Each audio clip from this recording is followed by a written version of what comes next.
Have you ever seen a pro measuring out a shot like this and wonder what they're doing?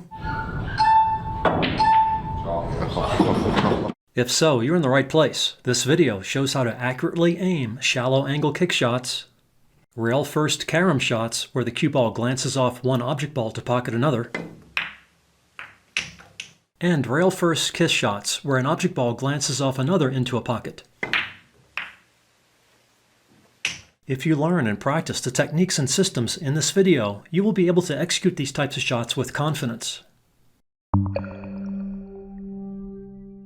Let's start with how to aim shallow angle kick shots using the contact point mirror system covered in detail at the link below in the video description or pinned comment. The system is very easy to learn and it is very effective. You start by visualizing the contact point required to pocket the 8. Then you measure the distance between the contact point and the nose of the cushion. Then you mirror this distance to the other side of the nose. Looking back at the cue ball from here gives you the required line of aim. It can help to pick a point along this line that will be easy to visualize when lining up the shot. I'm picking a point just outside the nearest diamond, and I've marked it with a golf tee so you can clearly see where it is for the remainder of this section. Here's what the line of aim looks like when down on the shot. The cue ball must be rolling with slow to medium speed for this system to work. If too little speed is used, the cue ball will hit the 8 too full. And with too much speed, the cue ball will hit the 8 too thin. Now, if the shot calls for fast speed, you can still pocket the ball, but you need to adjust the aim toward the pocket a little. Again, to use the system aim with no adjustments, the cue ball must be rolling with slow to medium speed.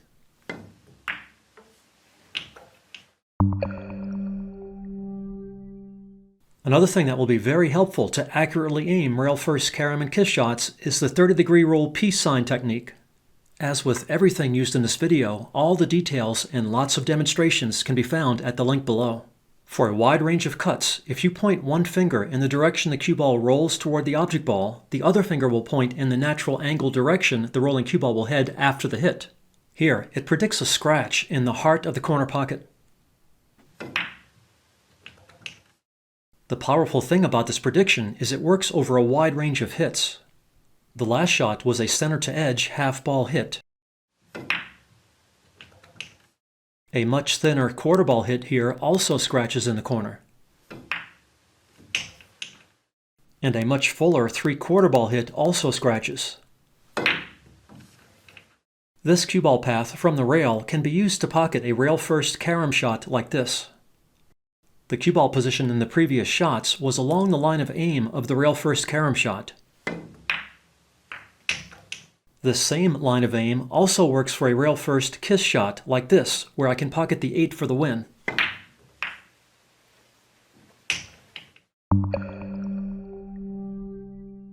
Now let's put these useful techniques together to be able to aim rail first carom and kiss shots accurately. The first approach I will show is the simplest, but not the most accurate. The goal here is to kick off the rail to carom off the 13 to pocket the 9. You first visualize the cue ball's path coming into the bottom edge of the ball to see the approximate direction the cue ball will head. Realize that the angle leaving the cushion will be slightly flatter than the angle coming into the cushion. As you will see later, you don't need to be perfect with this estimate. Now see if the 30-degree roll peace sign along the outgoing line predicts a good direction into the 9. We will see later how to make adjustments if it doesn't. But if it does, you just need to shoot along the line visualized earlier using slow to medium speed. This same approach also works for rail first kiss shots. Again, first visualize an approximate path for the 13 into the bottom of the 8, check the peace sign, and send the 13 in that direction.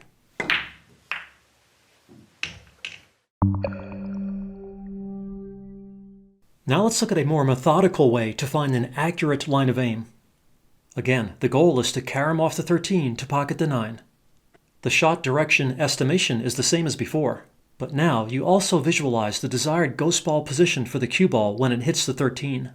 The ghost ball is along the peace signed finger from before.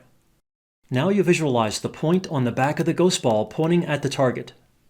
Then you use the contact point mirror system, measuring to the nose and mirroring to the other side. If you look back at the contact point mirror system section, you will see that this process is equivalent to finding the aim point required to pocket a ball in this position. You don't need to know this. I'm just explaining what the mirror system is doing here. All you need to do is visualize where you want the cue ball to hit the 13 and then visualize the point on the back side of this ghost ball position. If you visualize and measure things carefully, the shot should go. Again, the same process also works for rail first kiss shots. Start by visualizing the approximate path of the 13 to the bottom of the 8. Check the peace sign direction and visualize the ghost ball position on the 8. Then visualize the point on the back of the ghost ball pointing to the pocket. Measure to the cushion nose and mirror to the other side. And aim the object ball to that point with slow to medium speed.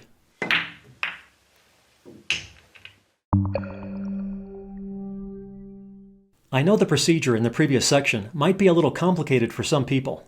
If you are one of those people, you might like this alternative estimation approach instead. It is not as accurate over a wide range of shots, but it is fast and easy.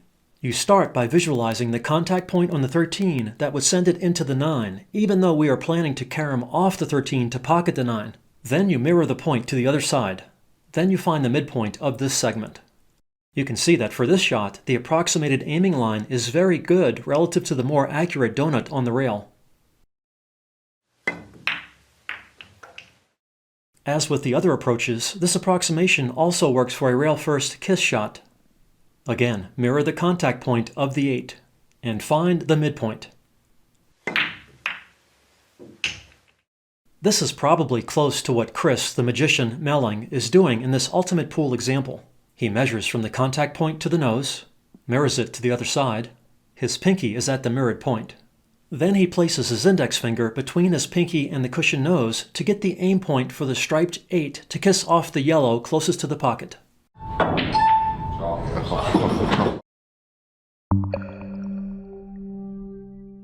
Fortunately, because of the 30-degree rule effects we saw earlier, there is a fairly wide margin for error with rolling ball caroms and kisses.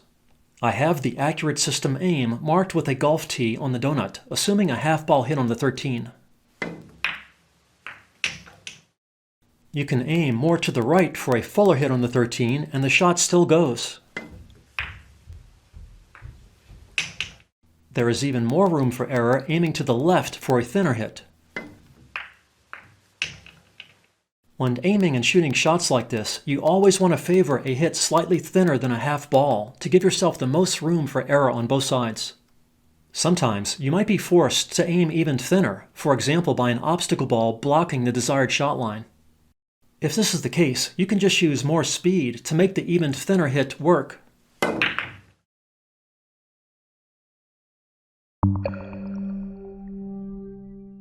One thing you need to be aware of when using these systems to aim rail first kiss shots, like the 13 off the 8 here, is the object ball must be rolling when it reaches the cushion. This was probably close to the limit of how much speed you can use with this shot. It appears the 13 picked up full topspin roll before reaching the cushion, and the shot went as planned. If you use too much speed, the object ball will be sliding into the cushion, and it will not have time to curve forward after rebound, yielding a bad result. The 13 was mostly sliding into the cushion, and rebounded much shorter than necessary to kiss off the bottom of the 8 to the corner.